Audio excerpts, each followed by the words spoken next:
তৃণমূলের প্রচুর নেতারা অ্যাপ্লাই করেছে, আমি নামগুলো ডিসক্লোজ করতে চাই না, তারা ভিতরে ভিতরে অ্যাপ্লাই করেছে, এবার তারাও প্রোটেকশন নিয়ে রেখেছে। অনেক এমএলএও আছে, খোঁজ নিন কোন এমএলএ আপনার এলাকারই এমএলএ আছে। নাগরিকত্ব যাচাই করার দায়িত্ব ইলেকশন কমিশনের নয়, এটা হোম মিনিস্ট্রি। মুসলমান আবেদন করে মানে হিন্দু নাম নিয়ে, সেটা তো পাবে না, কারণ সে তো ধর্মীয় কারণে অত্যাচারিত হয়ে এখানে আসেনি, বা দেশভাগের বলির শিকার সে নয়, সে আলাদা কান্ট্রি পেয়েছে, তার জন্য আলাদা দেশ দেওয়া হয়েছে। সেই মুসলমান যদি সিএ তে অ্যাপ্লাই করে থাকে তো দেওয়ার কোনো কোশ্চেনই নেই। জ্যোতিদা, এসআইআর নিয়ে একটা বিতর্ক তৈরি হয়েছে, আতঙ্ক তৈরি হচ্ছে মানুষের মধ্যে, বিশেষ করে মুসলিমদের মধ্যে একটা আতঙ্কের পরিস্থিতি তৈরি হচ্ছে। কি বলবেন এই পরিস্থিতি নিয়ে এবং এই আতঙ্ক সৃষ্টি হচ্ছে এটা নিয়ে? না, ফার্স্ট অফ অল আমাদের নেতৃত্ব তারা বলে দিয়েছেন যে হিন্দুদের কোনো আতঙ্কিত হওয়ার বিষয় নয়। কারণ হচ্ছে সিএ তে আন্ডার 6B প্রভিশন 3 তে স্ট্রিক্টলি বলা আছে যে যদি কেউ সিএ তে অ্যাপ্লাই করেন তাহলে তার রাইট অ্যান্ড প্রিভিলেজ থেকে তাকে বাদ দেওয়া যাবে না। সুতরাং হিন্দুরা যারা সিএ তে অ্যাপ্লাই করছেন তাদের ব্যাপারটা ভারতীয় জনতা পার্টির নেতৃত্ব বুঝে নেবেন যদি তাদের কোনো ক্ষতি হয়, এবং সমগ্র হিন্দুদের পাশে রয়েছেন ভারতীয় জনতা পার্টি। ভারতীয় জনতা পার্টির কেন্দ্রীয় নেতৃত্ব, রাজ্য নেতৃত্ব সহ সবাই হিন্দুদের যাতে কোনো ক্ষতি না হয় সেই বিষয়টা আমাদের দৃষ্টিতে রয়েছে, এবং আগামী দিনে ভারতীয় জনতা পার্টি এটার জন্য কাজ করে যাবে। মানে সিএ তে অ্যাপ্লাই না করলে এসআইআর এর নাম বাদ যাবে না, এবার ব্যাপারটা হচ্ছে যে প্রভিশন রয়েছে অনেকগুলো, প্রভিশনটা তো as per the election commission rules, যে ধরুন 2002 যাদের নাম নেই তাদের তো এই 11খানা ডকুমেন্টসের ভিতরে একটা ডকুমেন্টস প্রোভাইড করতে হচ্ছে, কিন্তু নাগরিকত্ব যাচাই করার দায়িত্ব ইলেকশন কমিশনের নয়, সেটা হোম মিনিস্ট্রি। তো বাকিটা সেটা হোম মিনিস্ট্রির তরফ থেকে সেটা দেখানো হবে কি হবে কি না হবে যাচাই বাছাই করে। তাহলে নাগরিকত্ব যাচাই কেন করতে যাচ্ছে নির্বাচন কমিশন? যে সমস্ত ডকুমেন্ট গুলো চাওয়া হচ্ছে সেটা তো নাগরিকত্ব যাচাইয়ের একটা মাধ্যম বা প্রক্রিয়া হিসেবে দেখা হচ্ছে। নির্বাচন কমিশন কি করছে সেটা তো আমাদের দায়িত্ব নয়, বা আমরা বলতে পারবো না তারা কেন চাইছে কি বৃত্তান্ত, কিন্তু অ্যাজ পার দ্য রুলস নির্বাচন কমিশনের ক্ষমতা নেই। As per the citizenship act 1955, foreigners act 1946, election কমিশনের প্রেরোগেটিভই নয় কারণ নাগরিকত্ব বিচার করার। কেন করছে কি বৃত্তান্ত জানি না আমরা, কিন্তু আমাদের পুরো স্পষ্ট বার্তা, যদি কেন হিন্দুর আপনার নির্যাতিত হয়ে দেশভাগের শিকার হয়ে হিন্দু যদি এখানে আসে তাদেরকে আপনার নাগরিকত্ব যাচাইয়ের প্রক্রিয়ায় হোম মিনিস্ট্রির কাছে তো আসবেই, তারপরে বাকিটা কি হবে কি না হবে সেটা তো বলার অপেক্ষা রাখেন, তাদের কোনো চিন্তার কারণই নেই। এত বছর ধরে বিজেপি কেন্দ্রে ক্ষমতায় আছে, তারপরেও কেন মতুয়াদের তাহলে নাগরিকত্ব দেওয়া হলো না? আর সিএ তে নাগরিকত্বের জন্য আবেদন করলে এসআইআর এ কাটা যাবে না, নাম কাটা যাবে না, সেই জন্য অনেকে আবেদন করা শুরু করেছেন। কিন্তু আপনারা এই কথাটা কেন বলতে পারছেন না যে কতদিনের মধ্যে নাগরিকত্ব তারা পাবেন? দেখুন, নাগরিকত্ব এটা বিষয়টা এরকম যে ধরুন তারা আজকে যে প্রিভিলেজ অ্যান্ড রাইটসটা পাচ্ছে, ধরুন কেউ চাকরি করছে, কেউ ব্যবসা করছে, তাদের জমি জমা কিনেছে, তারা এখানে থাকছে, যেমন থাকার তারা থাকবে, কোনো তো ইস্যু নেই। এবার ওটা হচ্ছে একটা প্রোটেকশন। প্রোটেকশন কাদের থেকে? যেসব জিআরপি বারাসাতে বনগাঁতে এতদিন ধরতো, যে এই বলে ধরতো মানে রাজ্য সরকারের পুলিশ যে তোমরা ওপার বাংলা থেকে এসেছো, সেই প্রোটেকশনটার বা পাসপোর্ট নেওয়ার সময় ডিআইবি অনেক সময় হ্যারাস করতো তাদেরকে। ডিআইবি 71 সালের আগের কাগজ চাইতো, সেই কাগজটা যাতে না চায় এবং হ্যারাসমেন্ট যাতে না হতে হয় এই জিআরপির দ্বারা, রাজ্য সরকারের পুলিশের দ্বারা, তার একটা প্রোটেকশনের নাম হচ্ছে সিএ। বাই দ্য টাইম সে আপনার সিটিজেনশিপটা মানে ওই যে সিটিজেনশিপ সার্টিফিকেটটা পাচ্ছে, তার বাদ বাকি যা যা ছিল ইতিপূর্বে সমস্ত জিনিস তার থাকবে। তার তো কোনো কারণ নেই মানে যে এরকম তো নয় যে সে অ্যাপ্লাই করলে বেনাগরিক, এরকম তো নয়, বা সে সার্টিফিকেট না পাওয়া পর্যন্ত বেনাগরিক, সেটা তো নয়। নাগরিক সেটাও তো নয়। হ্যাঁ, সে যে নাগরিক তাও তো নয়। তাকে সমস্ত সুযোগ সুবিধা দেওয়া হচ্ছে। এবার নাগরিক হিসেবে যে সুবিধা, নাগরিক বেনাগরিক কনসেপ্ট এরকম নয়, সে হচ্ছে তার সবকিছুই রয়েছে, সে একটা প্রোটেকশনের জন্য অ্যাপ্লাই করছে, এরকম নয় যে নাগরিক নাগরিক নয়, এরকম নয়। নাগরিকত্বের জন্যই হ্যাঁ, নাগরিকত্বের জন্য অ্যাপ্লাই করছেন। এবার ধরুন আপনার বিরুদ্ধে কেস হলো, আপনি ধরুন আপনি সিএ তে পড়েন না, বা আপনার বিরুদ্ধে কোনো কেস হলো, ঠিক আছে, যেমনটা হচ্ছে আপনার ধরুন এই যে আলোরানী সরকারের বিরুদ্ধে যে কেসটা হয়েছে, এবার ধরুন কেস হয়েছে, বা ধরুন ভারতবর্ষে যে জন্মগ্রহণ করেছে তার বিরুদ্ধে কোনো কেস হলো, এবার তাকে, যে কেস করেছে তাকে তো প্রমাণ করতে হবে, রাইট আর রং? এবার কোশ্চেন হচ্ছে সে যে স্টেটাসে আছে, যে লোকটা সিএ তে অ্যাপ্লাই করছে সেই সেম স্টেটাস, নাগরিকত্বের সমস্ত সুবিধা সে ভোগ করছে। কিন্তু সে নাগরিক সেটা আপনারা কখনো বলতে পারবেন না। নাগরিক, ডেফিনেটলি নাগরিক, কিন্তু নাগরিক হয়ে থাকে তাহলে তো আবেদন তার কাছে পাসপোর্ট আছে, উত্তর হচ্ছে হ্যাঁ। তার কাছে হচ্ছে আপনার এক্সিস্টিং ভোটার কার্ড আছে, উত্তর হচ্ছে হ্যাঁ। তার কাছে হচ্ছে আপনার রেশন কার্ড আছে, উত্তর হচ্ছে হ্যাঁ। সে কি জমি কিনেছে, উত্তর হচ্ছে হ্যাঁ। এবার সে যদি ফরেনার্স হয়, সে যদি ফরেনার্স হতো মানে বিদেশি হতো, তার কি এইসব জিনিস নাগরিকত্ব অ্যাপ্লাই করার পরেও আন্ডার রেজিস্ট্রেশন বা ন্যাশনালাইজেশন কি এই জিনিসগুলো থাকতো? থাকতো না তো।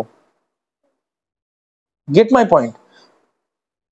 নাগরিকত্বের অ্যাপ্লাই যারা যারা করেছে, ধরুন আফ্রিকা থেকে একটা লোক এখানে আসলো, সে কি মানে ধরুন সেখানে এখানে এসে একটা জমি কিনেছে, সে অ্যাপ্লাই করলো নাগরিকত্বের জন্য, তার কি ওই এটা থাকবে? সেই জমির দলিলটা কি ভ্যালিড থাকবে? উত্তর হচ্ছে নো। কিন্তু এখানে তো ভ্যালিড, আপনাকে মান্যতা দেওয়াই হচ্ছে এখানে। এবং এটা হচ্ছে একটা লিগাল প্রভিশন, যেটা যে লিগাল প্রভিশন আজকে ধরুন আধার কার্ড আছে, আমি আমি আপনাকে ক্লিয়ার করে দিচ্ছি। এনিবডি এনিবডি ধরুন কালকে প্রাইম মিনিস্টারের দাবিদার হলো, আমি হাইপোথেটিক্যালি স্পিকিং, বা ধরুন কোনো ইউপিএসসি তে সে ক্লিয়ার করলো, union public service commission clear করলো, বা আপনার হচ্ছে আপনার সে রাজনীতি করে, ধরুন কোনো মন্ত্রিত্ব পদ সে পেলো, এবার তাকে চ্যালেঞ্জ করলো, তার কাছে ভোটার কার্ড আছে, আধার কার্ড আছে, সবকিছু আছে, তাকে কেউ চ্যালেঞ্জ করলো কোর্টে চ্যালেঞ্জ করলো, এরকম তো কোনো প্রভিশন এতদিন পর্যন্ত ছিল না যে আপনার হচ্ছে বাংলাদেশ থেকে কখন আসলে সে হচ্ছে নাগরিক, তাহলে সে সে কিভাবে প্রমাণ করবে? তখন তার মন্ত্রিত্বই চলে যেত। এটা একটা লিগাল প্রোটেকশন, এবং কারোর ক্ষমতা নেই তাদেরকে সেই মন্ত্রী হওয়া থেকে বঞ্চিত করতে, তাদের ক্ষমতা নেই আপনার তাদেরকে প্রধানমন্ত্রী হতে বঞ্চিত করতে, এবং যে কোনো রকম মানে টপ পোস্ট, ইভেন রাষ্ট্রপতিও সে হতে পারে, যেটা আগে হতে পারতো না, বলে হয়তো কেউ কেস করে দিত। কিন্তু ধরুন এবার আপনি যেটা হাইপোথেটিক্যালি ধরলেন কি প্রধানমন্ত্রী হাইপোথেটিক্যালি না, মানে এটা একটা উদাহরণ হিসেবে, হ্যাঁ। দিলেন, এবার আপনি আরেকটা উদাহরণ নিন যে কারো একজন এই আবেদন করেছেন, সে হয়তো চাকরি করতো, সে ভোটার কার্ড, আধার কার্ড, প্যান কার্ড সমস্ত কিছু করেছে, আবেদন করেছে, অথচ তার আবেদন খারিজ হয়ে গেল, রিজেক্ট হয়ে গেল, তখন কি হবে? এই গ্যারান্টিটা কি দেবে যে রিজেক্ট হবে না? রিজেক্ট হওয়ার কোনো গল্পই নেই, রিজেক্ট হবে তাহলে সবাইকে দিয়ে দিন, সঙ্গে সঙ্গে আবেদন করেন। সেটা তো প্রক্রিয়া চলছে, প্রক্রিয়া অলরেডি চলছে। ঘটনা হচ্ছে আপনার একটা তো প্রক্রিয়া থাকে, ধরুন ডিএলসির পরে আপনার হচ্ছে আমি উত্তর দিয়ে দিচ্ছি। ডিএলসি এবং এমপাওয়ার্ড কমিটি যেটা স্টেট লেভেলে, সেটা তো অলরেডি প্রক্রিয়া চলছে, এবং অনেকেই পাচ্ছে, এরকম তো নয় যে পাচ্ছে না, এবং বাই দ্য টাইম সবাই পাবে, যারা যারা আবেদন করছে সবাই পাবে। যদি মুসলমান আবেদন করে মানে হিন্দু নাম নিয়ে, সেটা তো পাবে না, উচিত নয় না, কারণ সে তো ধর্মীয় কারণ অত্যাচারিত হয়ে এখানে আসেনি, বা দেশভাগের বলির শিকার সে নয়, সে আলাদা কান্ট্রি পেয়েছে, তার জন্য আলাদা দেশ দেওয়া হয়েছে। সেই মুসলমান যদি সিএ তে অ্যাপ্লাই করে থাকে তো দেওয়ার কোনো কোশ্চেনই নেই। এবার সেটা তো ভেরিফিকেশন করতে হবে না, তো ভেরিফিকেশনটা ইজ ইম্পর্টেন্ট। ভেরিফিকেশন প্রক্রিয়া হলে সবাই পাবে, কোনো চিন্তার কারণ নেই। কিন্তু জ্যোতিদা, আপনারা কেউ নিশ্চিতভাবে এটা বলতে পারছে না যে 1 মাস লাগবে না 1 বছর লাগবে না 10 বছর লাগবে, মানে যতদিন না সে পাচ্ছে ততদিন বিজেপি নেতাদের পায়ে পায়ে ঘুরতে হবে। কেন পায়ে পায়ে ঘুরতে হবে? এই অভিযোগটা বামপন্থী বিভিন্ন নেতারা তুলছেন যে তাহলে কেন দিয়ে দেওয়া হচ্ছে না? বিজেপির পায়ে পায়ে ঘুরতে হবে, বিজেপির মিছিলে বিজেপির পতাকা নিয়ে ঘুরতে হবে, তারপরে সিএ দেবে, নইলে দেওয়া হবে না, যে কোনো সময় রিজেক্ট করে দেবে। কোনো পায়ে পায়ে ঘোরে না, তৃণমূলের প্রচুর নেতারা অ্যাপ্লাই করেছে শোনা যাচ্ছে, আমি নামগুলো ডিসক্লোজ করতে চাই না, প্রচুর নেতা অ্যাপ্লাই করেছে, নামগুলো ডিসক্লোজ করাটাও ঠিক না, তারা ভিতরে ভিতরে অ্যাপ্লাই করেছে, এবার তারাও প্রোটেকশন নিয়ে রেখেছে। অনেক এমএলএও আছে, খোঁজ নিন কোন এমএলএ আপনার এলাকার এমএলএ আছে, হ্যাঁ সি এর জন্য অ্যাপ্লাই করেছে, তারা কেন করছে? এদিকে সামনে গিয়ে বলছে সিএ করো না, এখন আবার ভিতরে ভিতরে সিএ করছে। নাম নেওয়াটা ঠিক না, নাম নেওয়াটা ঠিক না, কিন্তু করেছে অনেকে অ্যাপ্লাই, পেয়ে যাবে সবাই মোটামুটি, আমি তো বলছি যে আজ হোক কাল হোক সবাই পাবে। কিন্তু এই যে এসআইআর এর মধ্যে দিয়ে এত লাখ লাখ মানুষকে হেনস্থার মধ্যে দিয়ে নিয়ে যাওয়া, এটাকে আপনার মনে হয় সমর্থন? নির্বাচন কমিশনে অনেকগুলো আছে তো বটে, আমাদের তো মানে আমাদেরও তো কিছু বক্তব্য রয়েছে যে কোনো হিন্দুর নাম যদি বাদ পড়ে তাহলে কিন্তু আমরাও মানে আমরাও ছেড়ে কথা বলবো না, তার কারণ হচ্ছে যে অত্যাচারিত হয়ে দেশভাগের শিকার বলি হওয়া হিন্দুরা এখানে আসবে, আর আপনি এখানে আপনার ওই বিউরোক্রেটিক রেড টেপিজমের মাধ্যমে আপনি নাম তাদেরকে বঞ্চিত করবেন, এটা হবে না। কিন্তু বঞ্চিত তারা করতে পারবে না, তার কারণ হচ্ছে সিএ তাদেরকে প্রোটেকশন দিচ্ছে, এবং under 6B of the 6B provision 3 তাদের প্রোটেকশন দেওয়ার কথা বলা আছে। যদি কেউ কিছু হয় তারপরে ইলেকশন কমিশনারকে আপনার আমরা কোর্টে যাব, বিভিন্ন রকম আইনিগতভাবে আমরা যাব, মানে আইনিগত প্রক্রিয়ায় আমরা যাব, এবং আমরা আন্দোলনেও নামবো দরকার পড়লে। নাম মানে বদলে আন্দোলন একদম অ্যাবসলিউটলি হিন্দুর নাম বাদ দেওয়া যাবে না, কোনো হিন্দুর নাম অ্যাবসলিউটলি না। আপনাদের দলের নেতা শান্তনু ঠাকুর, মতুয়া নেতা, কেন্দ্রীয় মন্ত্রী প্রতিমন্ত্রী, তিনি বলছেন যদি কারো নাম বাদও যায় তাহলে এসআইআর এর মধ্যে দিয়ে, এসসি এর মধ্যে দিয়ে আবার পরবর্তীতে নাম তোলা হবে। তাহলে নাম বাদ যাওয়ার প্রশ্ন কেন উঠছে? এক।